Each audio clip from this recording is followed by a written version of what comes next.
Pessoal, tudo bem? Hoje eu estou aqui para trazer mais um vídeo depois de muito tempo sem gravar nada, sem tempo nenhum, né, pessoal?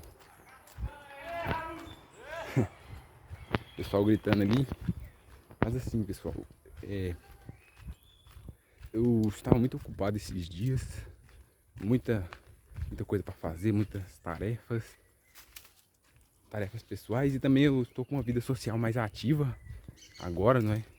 Conheci uma menina que ela é da igreja, então ela me dá pra sair pra um monte de lugar, leva pra ir pra festa de igreja e tudo. Então eu tenho tido pouco tempo, mas tem sido muito interessante, eu tenho aprendido muito, tenho conhecido muitas pessoas novas e eu ainda vou fazer um vídeo sobre isso. Mas enfim, o que eu quero falar hoje é sobre uma história que eu li no livro de Daniel, que eu achei muito interessante. Foi uma história assim, muito interessante mesmo, que eu li, que é a história de 3 homens que eles se recusaram a se prostrar a uma estátua de ouro, né, que o rei Nabucodonosor tinha feito ali para adorar, o povo todo adorar, né? Então ele disse assim, ó, vocês vão ter que adorar essa estátua e quem não adorar a estátua vai ser morto, certo? E aí 3 homens, né, judeus, se recusaram a se prostrar para a estátua. E aí o sacerdote, alguém lá, durou esses homens, né, delatou eles ali pro rei. O rei mandou chamar eles, né? Mandou chamar eles e aí os homens falaram, olha, nós não vamos nos prostrar a esse ídolo, esse Deus falso, porque nós acreditamos apenas no único Deus verdadeiro, né? Que é o Deus de Israel, o Senhor dos Exércitos, não é?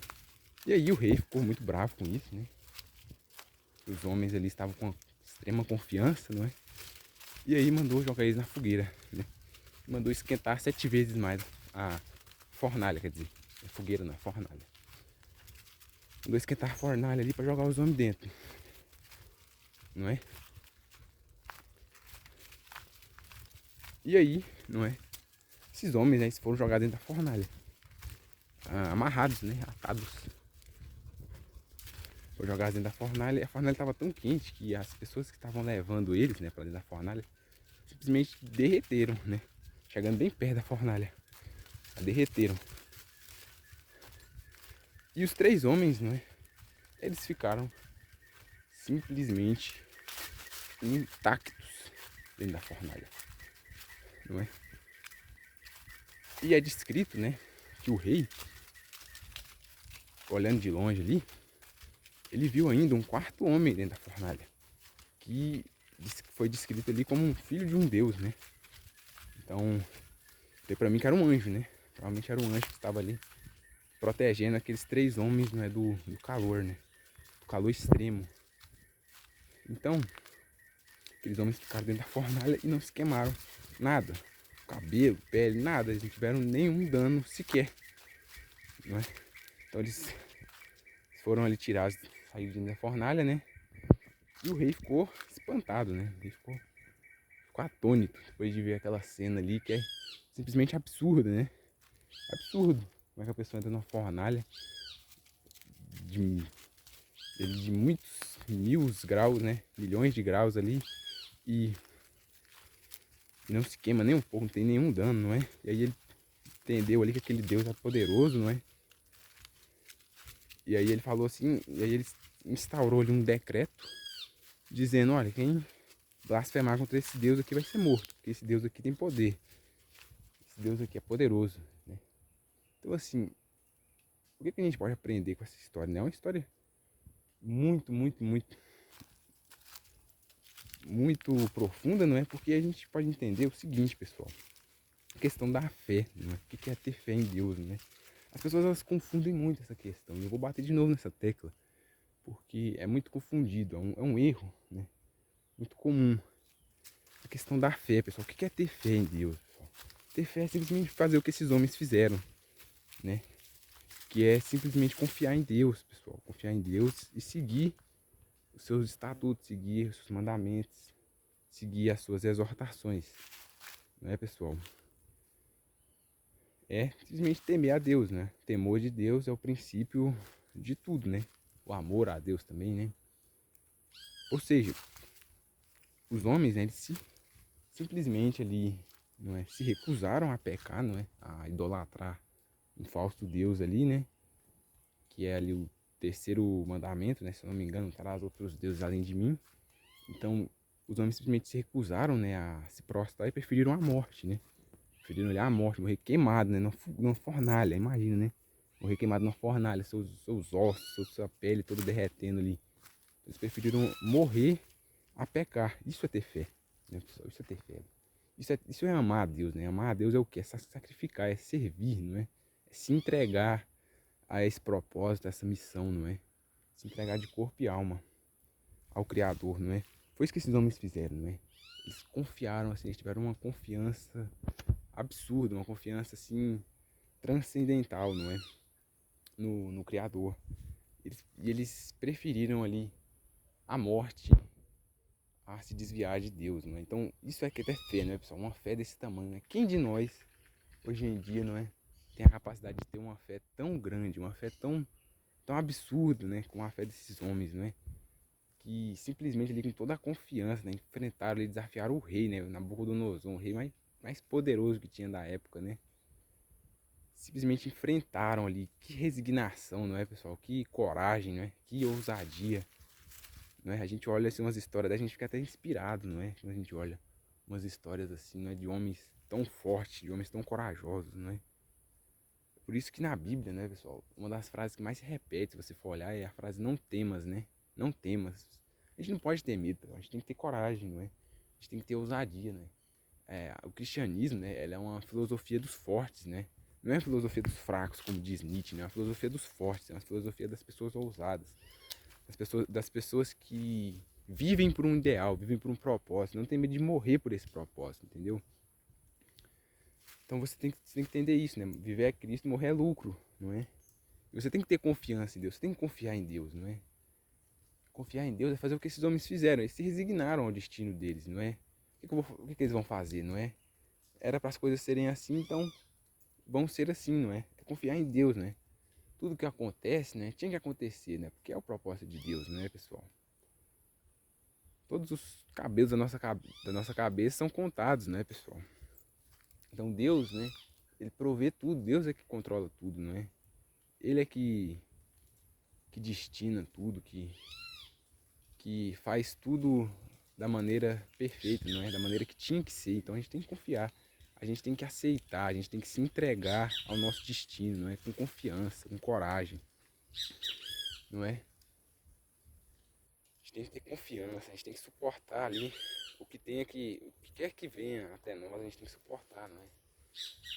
E isso, pessoal, isso é algo assim de extrema nobreza de espírito, não é? Você cultivar isso dentro de si, não é? Esses valores, essas coisas, esses valores tão nobres, tão elevados, tão sublimes, não é? Assim, a filosofia cristã é sublime, não é? É uma filosofia de confiança, uma filosofia de coragem, de entrega, de abnegação, não é? De autocontrole, de autodomínio, né? O cristão é um senhor de si mesmo, ele não é escravo do pecado, ele não é escravo das trevas, não é? Ele não é escravo da sua própria natureza, mas ele busca a luz, não é? Ele busca estar sempre mais próximo de Deus, não é? Ele busca sempre se servir a Deus e servir ao seu próximo por consequência, não é? Então, e assim, não é? Ele conquista ali para si uma vida feliz, uma vida com propósito, uma vida com significado, pessoal. Não há felicidade fora de Deus, né? Não há significado, não há nada fora de Deus. Tudo fora de Deus é vaidade, né? Então a gente tem que confiar nele, né? O que o Salomão ele fala em Eclesiastes, não é? Olha, tudo é vaidade, mas a única coisa que não é vaidade nessa vida é você temer ao Senhor. É você buscar fazer o bem, é você buscar viver ali em comunhão com Deus. entendeu? Todo o resto é vaidade, todo o resto é sem sentido, é sem propósito, é vão. Mas servir a Deus, temer a Deus não. Temer a Deus é a coisa mais significativa, é a coisa mais importante, assim, mais elevada que você pode fazer e melhor para si, não é? A coisa mais que vai mais conduzir a um caminho de paz, a um caminho de alegria, não é? Mas ao mesmo tempo ele vai te conduzir a um caminho de provação, um caminho de tribulação, né? Porque tudo tem o seu preço, né? A gente não vai alcançar uma felicidade eterna aqui na Terra, então a gente tem que se habituar às provações e encontrar alegria nas provações, não é? Encontrar alegria nas tribulações, nas provações, nos desafios, não é? Que a vida vai nos impor, nas durezas. A gente tem que encontrar prazer no sofrimento, não é? Porque eu sofro por Cristo, não é? E é na fraqueza que a minha graça se aperfeiçoa, que o meu espírito se aperfeiçoa, não é? Porque, como está escrito lá em Coríntios, né? Coríntios 2, né? Porque é quando eu estou fraco é que sou forte, né? Então é na fraqueza que a gente se aperfeiçoa, na fraqueza que você adquire a força, né? Que você aumenta ali a sua força espiritual, não é? A sua confiança ali, se você suportar a provação, a sua fé se aperfeiçoa. Você, como um todo, não é? Se enobrece, não é? Se eleva. Então, pessoal, é isso, não é? Confiem em Deus, pessoal. Não tenham medo ali das provações, mas façam o que é certo, né? Façam sempre o que é certo, né? O que Deus ali nos ordena que devemos fazer, não é? Então que sigamos a Deus, não é? Que temamos a Deus, que andemos ali nos seus caminhos, não é? Não nos desviamos dos seus caminhos, por mais que pareça que o mundo nos odeie ou que é um caminho perigoso, não é um caminho desafiador, mas andem de cabeça erguida, né? Tenham coragem, não temam nada, não é? Confiem no Senhor, porque se Deus é por nós, quem será contra nós, não é? Como Paulo diz também